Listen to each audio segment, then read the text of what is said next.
Utang na loob naman, Natasha! Si Josh na naman! So ano, kanina kayo yung magkasama nung nawawala ka? Anong ginawa niyo? Saan kayo napunta? Wala! Walang nangyari! Wala! Dahil hindi na niya ako gusto! Eh, yun naman pala eh! Hindi ka niya na gusto eh!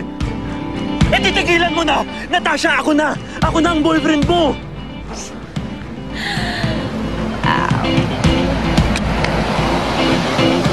Wow. The boyfriend I don't love, huh? Hindi kita mahal. Hindi kita mahal at kahit kailan, hindi kita mamahalin! Sige! Ano? Sige! Saktan mo ako! Ano? Ha? Ano? Wala nang epekto sa akin yan! Saktan mo ako, bilis!